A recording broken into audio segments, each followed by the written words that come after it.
ಹೌದು, ಇಲ್ಲ ಇದು ನಮ್ಮ ಮನೆ ಇಲ್ಲೂ ಒಂದು ಮನೆ ಇದೆಯಲ್ಲ, ಸೊ ಇಲ್ಲಿ ಮನೆ ಇದೆ, ತಂಗಿ ಇಲ್ಲೇ ಹತ್ರದಲ್ಲಿದ್ದಾರೆ. ಅಂಡ್ ಈ ಏರಿಯಾ ಎಲ್ಲ ನನಗೆ ತುಂಬಾ ಎಷ್ಟೋ ವರ್ಷ ಆಗಿತ್ತು ಬಂದು, ಬಟ್ ಈ ಏರಿಯಾ ಎಲ್ಲ ನನಗೆ ಚೆನ್ನಾಗಿ ಗೊತ್ತಿರೋದ್ರಿಂದ ಸೊ ಇಲ್ಲೊಂದು ಜಿಮ್ ಆದಂಗೆ ಆಯ್ತು.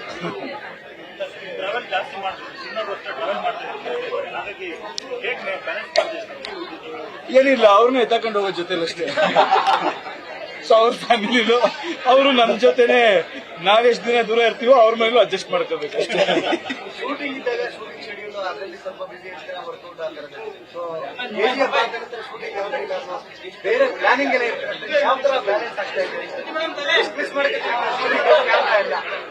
ಅಂದ್ರೆ ಇವಾಗ ಹೇಳಿದ್ರೆ ನಿಮ್ಗೆ ಅರ್ಥ ಆಗಲ್ಲ. ಶೂಟಿಂಗ್ ಎಲ್ಲ ಎಷ್ಟು ಬಿಸಿ ಇದೀನೋ ಅದಕ್ಕಿಂತ ಜಾಸ್ತಿ ಬಿಸಿ ಇದ್ದೀನಿ. ಕೆಲಸ ಇದು ಬೇರೆ ತರ ನಡೀತಾ ಇದೆ. ಸೊ ಅದರಿಂದ ನನಗೇನು ಫ್ರೀಯಾಗಿ ಕೂತಿದ್ದೀನಿ ಅನ್ನೋದಂತೂ ಇಲ್ಲ. ಕೆಲಸ ಮಾಡಿ ಫ್ರೀ ಇದ್ರೆ ಮನೇಲಿ ಇರ್ತೀನಿ ಅಷ್ಟೇ, ಅಂದ್ರೆ ಫ್ಯಾಮಿಲಿ ಜೊತೆ ಇರ್ತೀನಿ. ಅದಕ್ಕೆ ಬೇಗ ಬಿಟ್ಬಿಟ್ರೆ ನಾವು ಹೋಗಿ ಮನೆ ಸೆಲೆಬ್ರೇಷನ್ ಮಾಡ್ಕೋಬಹುದು.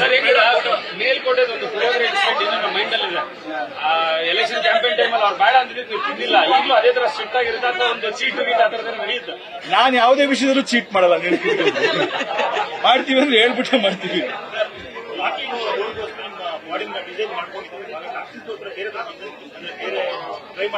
ಈಗ ಅದ್ರ ಬಗ್ಗೆ ಅಫ್ಕೋರ್ಸ್ ಪಾತ್ರಕ್ಕೆ ಏನ್ ತಕ್ಕಂಗಿರುತ್ತೆ ಅದ್ರ ತರ ಮಾಡ್ತಾ ಇರ್ತೀವಿ. ಅದ್ರದ್ದು ಏನ್ ಹೇಳೋದು,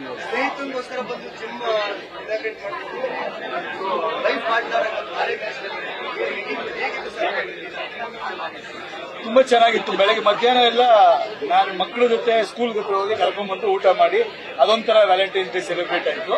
ಈಗ ನಾವು ಹೋಗ್ಬೇಕು, ಗೊತ್ತಿಲ್ಲದೆ ಹಾಕೊಂಡ್ಬಿಟ್ಟಿದ್ದಾರೆ ಇವರು ವ್ಯಾಲೆಂಟೈನ್ಸ್ ಡೇ ಅಂತ. ನಾನು ಗೊತ್ತಿಲ್ಲದೆ ಓಕೆ ಸರ್ ಅಂತ ಹೇಳ್ಬಿಟ್ಟೆ. ಆಮೇಲೆ ಗೊತ್ತಾಯ್ತು 14th ಫೆಬ್ 14th ಇದು ಅಂತ.